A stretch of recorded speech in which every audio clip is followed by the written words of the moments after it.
Good morning friends, RD nursing career point के online YouTube classes में आप सभी दोस्तों का एक बार फिर से बहुत बहुत तहे दिल से मोस्ट वेलकम है। तो डियर फ्रेंड्स, हम यहां से हॉस्पिटल अटेंडेंस एमसीआरई 2025 से रिलेटेड एक नए टॉपिक के बारे में डिस्कस करने वाले हैं। तो आज का हमारा टॉपिक होगा बैंडेज, यानी कि बैंडेज का मतलब क्या होता है। सबसे पहले देखो, बैंडेज क्या है। मतलब कॉटन का बना हुआ, है ना, या फिर कपड़े का बना हुआ ऐसा मटेरियल होता है जो किसी भी घाव को कवर करने के काम आता है। उसको हम क्या बोलते हैं? बैंडेज बोलते हैं। अकॉर्डिंग टू बनावट के अकॉर्डिंग या फिर उपयोग के अकॉर्डिंग यहाँ पर डिफरेंट टाइप के बैंडेज पाए जाते हैं, या फिर जो अपने क्लिनिकल के अंदर बहुत कई टाइप के बैंडेज यहाँ पर यूज किए जाते हैं। तो सबसे पहले अगर डेफिनेशन की बात करें तो यहां से आ जाएगा कि किसी भी घाव को ढकने के लिए उपयोग किया जाता है उसे हम क्या बोलते हैं? That is called bandage. ठीक है, अब हम बात करते हैं टाइप ऑफ बैंडेज। ठीक है, बहुत सारे टाइप हैं। जैसे सबसे पहले है गोज बैंडेज। ठीक है, मोस्टली यहां पर जो हॉस्पिटल के अंदर सबसे ज्यादा, है ना, सबसे ज्यादा उपयोग किया जाता है। याद रखिएगा, हॉस्पिटल के अंदर सबसे ज्यादा कौन से टाइप के बैंडेज का यूज किया जाता है? दैट इज गोज बैंडेज का यूज किया जाएगा। ये कॉटन का बना हुआ एक पट्टी होता है जो हमें किसी भी घाव को कवर करने में यूज करते हैं। क्लियर है? इनके डिफरेंट साइज होते हैं। जैसे अगर अपन बात करें 1 से और 1.5 इंच भी होता है। इसके अलावा यदि अपन बोले 2 से 2.5 इंच भी होता है, 3 से 3.5 इंच और 4 से और 6 इंच के लगभग, है ना। ये इनके डिफरेंट क्या होते हैं? साइज होते हैं। ठीक है, अब यदि अपन बात करें तो 1 से 1.5 इंच यहाँ पर कहाँ यूज होगा? तो ध्यान से समझना, अपने जो टोज वगैरह है ना, या फिर फिंगर, उंगलियों में या फिर पैरों की जो उंगलियां होती है उनको कवर करने में किसका यूज किया जाता है? किसका यूज किया जाएगा? वो आ जाएगा 1 और 1.5 इंच की जो बैंडेज होती है ना, उनका यूज होता है। इसके बाद यदि अपन देखेंगे ना, 2 से 2.5 इंच का उपयोग यहाँ पर फोरहेड, है ना। फोरहेड का मतलब क्या हो गया? फोरहेड इसको बोलते हैं। सर को कवर करने के लिए कौन सा? 2 से 2.5 इंच के जो गोज बैंडेज होते हैं ना, उसका यूज अपन हॉस्पिटल के अंदर मोस्टली करते हैं। 3 से 3.5 जो इंच होता है ना, इसका उपयोग हम लोअर लिम्स या फिर निचले पैरों या फिर पैरों को कवर करने के लिए, है ना, पैरों को कवर करने में। अगर कोई घाव है ना, पैरों के अंदर होता है, तो उस घाव को कवर करने के लिए कितना? 3 से 3.5 इंच के गोज बैंडेज का यूज किया जाता है। फोरहेड या फिर हम बोल सकते हैं सिर को कवर करने के लिए। ठीक है ना, किसको? सिर को कवर करने के लिए। और इसके बाद 4 से जो 6 इंच होता है ना, ये हमारा आगे का पूरा छाती और पेट, है ना, को कवर करने के लिए यूज में होता है। क्लियर है? ये हो गया सबसे फर्स्ट वन। नंबर 1 कौन सा है? That is goes bandage. Clear है? इसके बाद यदि हम दूसरा बात करें, उसको हम बोलते हैं ट्यूब बैंडेज, है ना। हम पढ़ रहे हैं बैंडेज के क्लासिफिकेशन। पहला गोज बैंडेज, सबसे ज्यादा, है ना, हॉस्पिटल के अंदर काम आने वाला बैंडेज कौन सा होगा? तो वो है गोज बैंडेज। इसके बाद डिफरेंट टाइप है। नेक्स्ट वन हो गया कौन सा? Tube bandage. ट्यूब बैंडेज होता है ना मोस्टली स्पेन और स्ट्रेन, यानी कि मांसपेशियों के अंदर जब खिंचाव हो जाता है तो उस टाइम पर कौन सा यूज करते हैं? Tube bandage. यानी कि उपयोग किया जाता है किसमें? मांसपेशी में खिंचाव होने पर उपयोग किया जाता है। ठीक है, मांसपेशी में यदि खिंचाव होगा तो यहां से उपयोग में लाया जाएगा किसके लिए? Tube bandage. क्लियर है? मतलब ट्यूब बैंडेज होता है ना, जैसे हम अचानक से चल रहे हैं या फिर स्पोर्ट्स एक्टिविटी खेलते कूदते टाइम स्पेन या फिर स्ट्रेन हो जाता है, यानी कि मांसपेशियों के अंदर खिंचाव हो जाता है, तो उसकी जगह अपन क्या यूज करेंगे? ट्यूब बैंडेज यूज करते हैं। ठीक है, इसके बाद नंबर 3 आता है जिसको हम बोलते हैं यहाँ पर इलास्टिक या फिर क्रैप बैंडेज। क्या बोलेंगे? ठीक है, इलास्टिक या फिर क्रैप बैंडेज। ये किस लिए यूज होता है? तो ये हमेशा याद रखना, किसी भी बॉडी पार्ट को वार्म यानी कि गर्म रखने के लिए और सूजन को कम करने के लिए, है ना। बॉडी पार्ट को गर्म रखना, वह सूजन को कम करना, ठीक है। एक तो स्वेलिंग को कम करता है और वार्म रखता है। जैसे कोई ज्वाइंट है ना, अगर उसके अंदर बहुत ज्यादा पेन हो रहा है या फिर फ्रैक्चर होने के बाद में स्वेलिंग हो जाती है, तो उसके लिए अपन कौन सा यूज करेंगे? इलास्टिक या फिर क्रैप बैंडेज हम क्या करते हैं? यूज करते हैं। ठीक है, इसके बाद नेक्स्ट वन आता है जिसको हम बोलते हैं कंप्रेशन बैंडेज। ये जो कंप्रेशन बैंडेज होता है ना, ये कंप्रेस करने के लिए होता है, समझ ना। कंप्रेस करने का मतलब क्या हो गया? जैसे कोई अपने ऐसा कोई प्रोसीजर किया जहां से ब्लीडिंग के मैक्सिमम चांसेज है। अब ब्लीडिंग के मैक्सिमम चांसेज होंगे तो उनको कवर करने के लिए अपन कौन सी बैंडेज यूज कर सकते हैं? Compression bandage. यानी कि यहां से आ जाएगा रक्तस्राव को रोकने के लिए, कौन सा यूज किया जाता है? That is compression. जैसे अगर एग्जांपल की बात करें, उदाहरण के तौर पर कौन सा प्रोसीजर? उसको हम बोलते हैं एंजियोग्राफी। ठीक है ना, हार्ट वाले पेशेंट को एंजियोग्राफी की जाती है, तो एंजियोग्राफी के बाद में कौन सी बैंडेज अप्लाई करते हैं? That is compression. तो यहां से हमने देखा अकॉर्डिंग टू साइज उनके टाइप कहां कहां पर हम यूज करते हैं। इसके अलावा ट्यूब बैंडेज कहां पर? मांसपेशियों में खिंचाव होने की स्थिति में। इनके एग्जांपल जैसे स्पेन, है ना, और स्ट्रेन, ये दो कंडीशन होती है, वहां पर हम ट्यूब बैंडेज अप्लाई करते हैं। इलास्टिक या जो क्रेप बैंडेज होता है ना, वो हमेशा किसी भी बॉडी पार्ट को वार्म रखने के लिए, गर्म रखने के लिए और स्वेलिंग को कम करना यानी कि सूजन को कम करने के लिए।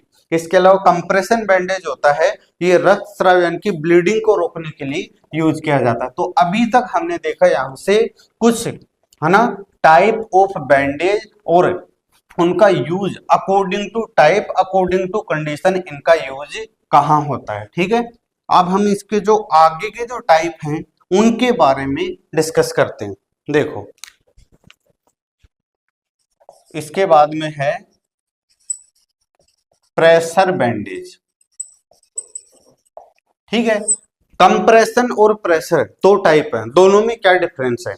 जैसे कोई भी एक बॉडी का पार्ट है, अगर इस पूरे बॉडी पार्ट के ऊपर अगर एक साथ प्रेशर लगाया जाता है तो वहां पर आएगा कौन सा? Pressure bandage. और यदि इस बॉडी पार्ट के केवल इस पॉइंट के ऊपर ही प्रेशर लगाना है तो उसके लिए हम यूज करते हैं कंप्रेशन बैंडेज। क्लियर है?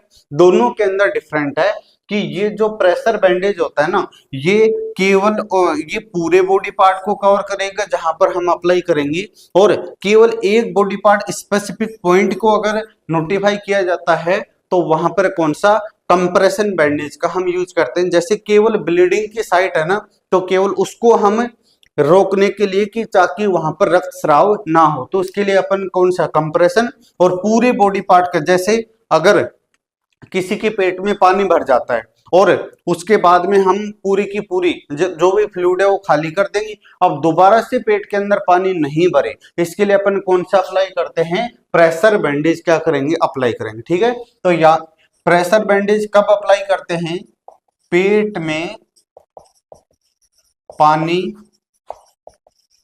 निकालने के बाद, है ना, उस प्रोसीजर का नाम है इन या फिर ड्यूरिंग एब्डोमिनल पैरासेंटेसिस। क्या बोलते हैं उसको? एब्डोमिनल पैरासेंटेसिस। क्लियर हो गया? यानी कि प्रेशर बैंडेज का यूज कहाँ किया जाता है? जो एब्डोमिनल पैरासेंटेसिस है ना, पेट के अंदर जब पानी भर जाता है तो उसको निकालने के बाद में, है ना, उसको निकालने के बाद में उपयोग किया जाता है, उपयोग किया जाता है। क्लियर हो गया? ये कौन सा है? That is pressure bandage. इसके बाद यदि हम बात करते हैं ना, तो एक आती है वेट बैंडेज। वेट बैंडेज का मतलब क्या होता है? बैंडेज का मतलब पट्टी का टुकड़ा लिया, उसको गीला किया। तो हमेशा याद रखना, जो इन्फेक्टेड वुंड होता है ना, उसको दवाई के साथ कवर करने के लिए कौन सी बैंडेज का यूज करते हैं? वेट बैंडेज का। तो यहां से लिखेंगे इन्फेक्टेड वुंड को, इन्फेक्टेड वुंड या फिर घाव को, है ना, कवर करने के लिए, इन्फेक्टेड वुंड को कवर करने के लिए किसका यूज करते हैं? वेट बैंडेज का, है ना। किसके साथ? विद मेडिसिन या फिर ऑइंटमेंट, है ना। ऑइंटमेंट का मतलब किसी भी बॉडी पार्ट के ऊपर जो दवाई का लेप लगाया जाता है ना, या घाव के ऊपर जो ट्यूब का लेप लगाया जाता है ना, उसको हम ऑइंटमेंट बोलते हैं। कोई भी मेडिसिन या ऑइंटमेंट लगाते हैं ना, तो उसके साथ हम गीला कपड़ा लगाते हैं, तो इन्फेक्टेड वुंड को कवर करने के लिए यूज किया जाता है कौन सा? Wet bandage. क्लियर हो गया? इसके बाद लास्ट वन आता है जिसको हम बोलते हैं ड्राई बैंडेज। ड्राई बैंडेज, ठीक है। किसी भी वुंड को इन्फेक्शन से रोकने के लिए, इन्फेक्शन से बचाने के लिए किसका यूज? ये तो देखो इन्फेक्टेड वुंड को कवर करने के लिए कौन सा? Wet bandage. इधर से बात करें ड्राई बैंडेज, तो किसी भी वुंड को इन्फेक्शन से बचाने के लिए हम किसका यूज करते हैं? ड्राई बैंडेज से कवर करेंगे। तो किसी भी वुंड या फिर घाव को इन्फेक्शन से बचाने के लिए या फिर संक्रमण से बचाने के लिए, है ना, किसका यूज किया जाता है? ड्राई बैंडेज का यूज किया जाएगा। ठीक है, तो ये हमने देखा यहां पर सबसे पहले गोज बैंडेज, इसके बाद में इलास्टिक बैंडेज, इसके अलावा ट्यूब बैंडेज, इसके अलावा कंप्रेशन बैंडेज, इसके अलावा प्रेशर बैंडेज, और सबसे लास्ट वन आ गया कौन सा? ड्राई और वेट बैंडेज। क्लियर हो गया? अकॉर्डिंग टू टाइप हमने इसके टाइप्स देखे। अब अपन बात करते हैं पैटर्न ऑफ बैंडेज, है ना, पैटर्न ऑफ बैंडेज।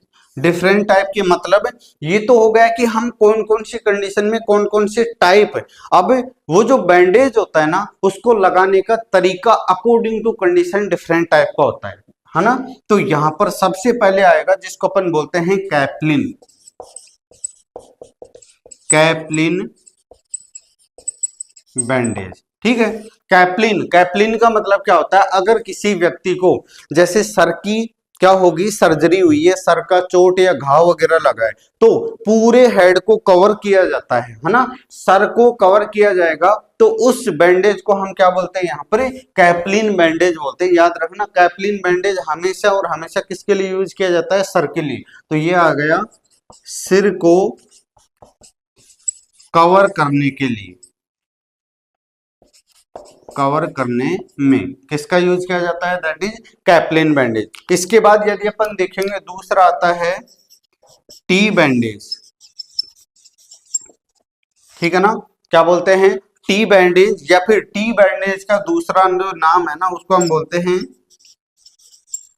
इसको हम लंगोटी भी बोलते हैं। याद रखिएगा, क्लियर बता रहा हूं।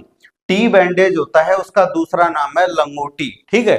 ये किसी भी व्यक्ति को पेरिनियल सर्जरी, जैसे हेमरोइड्स हो गया है ना, पाइल्स वगैरह है, तो वो जो कपड़ा है ना, वो ग्रोइन एरिया को टच नहीं करे, इसके लिए टी बैंडेज या लंगोटी अप्लाई किया जाता है, ताकि ओवरऑल केवल बाहर बाहर ही कवर रहेगा, पेरिनियल एरिया के अंदर डायरेक्टली वो क्लॉथ या कपड़ा टच नहीं करेगा। तो कोई भी पेरिनियल सर्जरी, है ना, जननांगों की, है ना,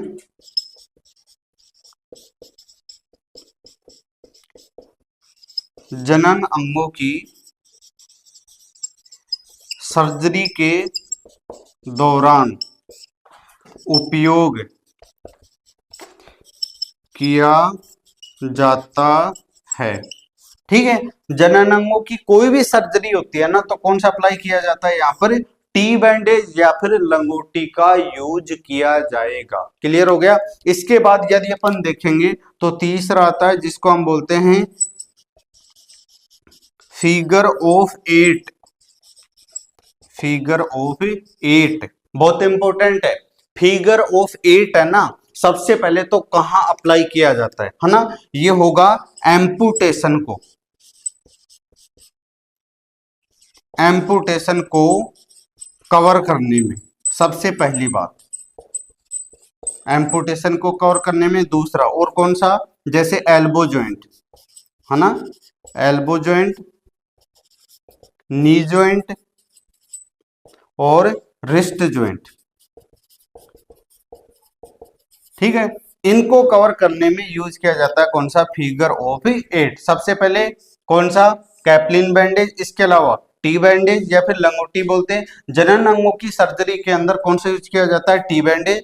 फिगर जो 8 होता है ना, फिगर ऑफ 8 बैंडेज होता है, क्रॉस करके लगाते हैं। तो एम्पुटेशन, जैसे कई बार हाथ और पैर खराब हो जाते हैं, यहां से हाथ को काट दिया, ये जो पार्ट बच गया तो इसको हम 8 बैंडेज के फिगर ऑफ 8 के अकॉर्डिंग लपेटते हैं। तो जो बचा हुआ ठूंठ जो ये पार्ट है ना, स्टम बोलते हैं, तो इसको यदि यहां से कट करके हटा दिया तो उसको हम एम्पुटेशन बोलते हैं। ठीक है, तो एम्पुटेशन को यदि कवर करना है, इस वाले हाथ को, स्टम को कवर करना है, या फिर एल्बो जॉइंट हो गया, रिस्ट जॉइंट हो गया, या फिर नी जॉइंट को कवर करना है, तो कौन सा यूज करते हैं, फिगर ऑफ 8।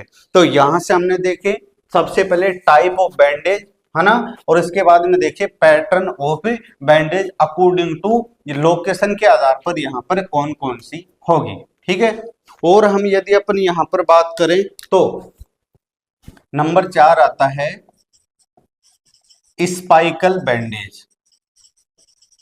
कौन सी होती है, स्पाइकल। जो स्पाइकल बैंडेज होता है ना, वो शोल्डर या अपनी जो कंधा की जो हड्डी है ना, इसके फ्रैक्चर होने पर है ना, यहां से आ जाएगा कंधे की हड्डी फ्रैक्चर होने पर या फिर क्लेविकल है ना, ये जो कोलर बोन है ना, क्लेविकल बोन के फ्रैक्चर होने पर है ना, उपयोग में लिया जाता है, उसको हम क्या बोलते हैं, स्पाइकल बैंडेज। और सबसे लास्ट में आता है जिसको हम बोलते हैं स्पाइरल, स्पाइरल बैंडेज।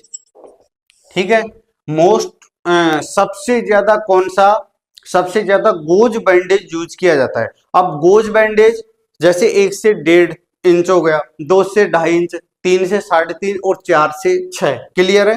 उसके बाद सबसे ज्यादा जो गोज बैंडेज होता है ना, उसको अप्लाई करने का जो तरीका होता है ना, वो कौन सा होता है, यहाँ पर स्पाइरल बैंडेज। याद रखना, जैसे कोई भी, ये अपना क्या है, कोई भी हाथ है, तो क्या करते हैं, इसको यहाँ पर क्या करते हैं, इस तरीके से लपेटते जाते हैं, इस तरीके से। तो जो अगला जो लेयर होगा ना, वो पिछली लेयर को लगभग 1 से 2 सेंटीमीटर क्या करेगा, कवर करता हुआ आगे बढ़ेगा। और मोस्टली सबसे ज्यादा हम यही पैटर्न यूज करते हैं। जैसे यहां से यहां तक अगर बैंडेज अप्लाई करना है तो हम ऐसे चारों तरफ स्पाइरल रो के अंदर लपेटते हुए जाएंगे, और जो अपना लास्ट वाला रो है, पिछले वाली रो का जो 1 से 2 सेंटीमीटर क्या करेगा, कवर करेगा, और 1 से 2 सेंटीमीटर छोड़ देता है। क्लियर है ना। तो इसका मतलब 1 से 2 सेंटीमीटर का गैप होते हुए और हम आगे की तरफ बढ़ते जाते हैं और गोल गोल उसको कवर करते जाएंगे, उसको हम क्या बोलते हैं, यहाँ पर स्पाइरल। तो यहाँ पर यदि अपन देखेंगे ना, तो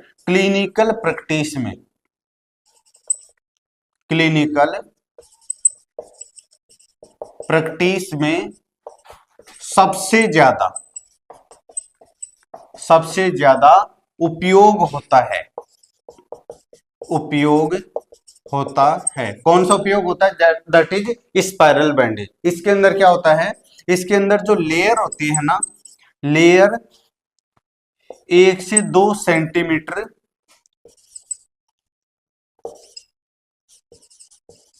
पिछली लेयर को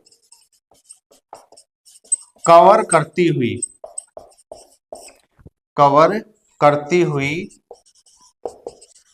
आगे बढ़ती है है ना, 1 से 2 सेंटीमीटर पिछली लेयर को कवर करती हुई आगे बढ़ती है। यदि यहाँ पर यदि एग्जाम्पल की बात करें ना, हाथ पैरों के अंदर, ट्रंक के अंदर हो सकता है ना, छाती में या फिर हाथ या फिर पैर में हम अप्लाई कर सकते हैं। क्लियर हो गया? इसको हम बोलते हैं क्या, स्पाइरल। तो यहां से पैटर्न देखिए, सबसे पहले हेड का अगर होगा, हेड के ऊपर यदि अप्लाई किया जाता है तो क्या बोलेंगे, कैप्लिन बोलेंगे। टी बैंडेज का मतलब है जो लंगोटी वगैरह होते हैं, इनकी पेरिनियल या जनन अंगों की यदि सर्जरी होती है ना, तो कौन सा यूज करते हैं, T bandage. Figure of 8 amputation वाले पार्ट को कवर करने के लिए, या फिर बोले एल्बो जॉइंट, नी जॉइंट या रिस्ट जॉइंट को कवर करने के लिए हम क्रॉस सेक्शन के थ्रू बैंडेज लगाते हैं, उसको फिगर ऑफ 8 बोलते हैं।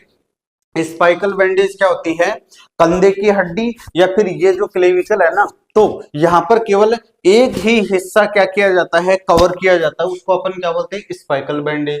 या फिर स्पाइरल बैंडेज क्या होता है, इसके अंदर गोल गोल एक ही रो के अंदर कंटिन्यू उसको कवर करते हुए और आगे की तरफ बढ़ते हैं, और 1 से 2 सेंटीमीटर कवर करते हुए लास्ट जो रो है ना, उसको 1 से 2 सेंटीमीटर दबाते हुए और फिर आगे की तरफ बढ़ा जाता है। सबसे ज्यादा कौन सा मेथड अप्लाई किया जाता है, दैट इज स्पाइरल बैंडेज। और वैसे टाइप ऑफ बैंडेज के अंदर जो गोज बैंडेज है ना, वो सबसे पहले अप्लाई किया जाता है, सबसे ज्यादा हॉस्पिटल के अंदर उपयोग में लाया जाता है। ठीक है, आई होप ये बैंडेज का क्लासिफिकेशन और पैटर्न ऑफ बैंडेज समझ में आया होगा। बहुत ही जल्दी इंपॉर्टेंट टॉपिक के साथ फिर से हाजिर होते हैं, तब तक आप अपनी स्टडी को कंटिन्यू रखिएगा। धन्यवाद।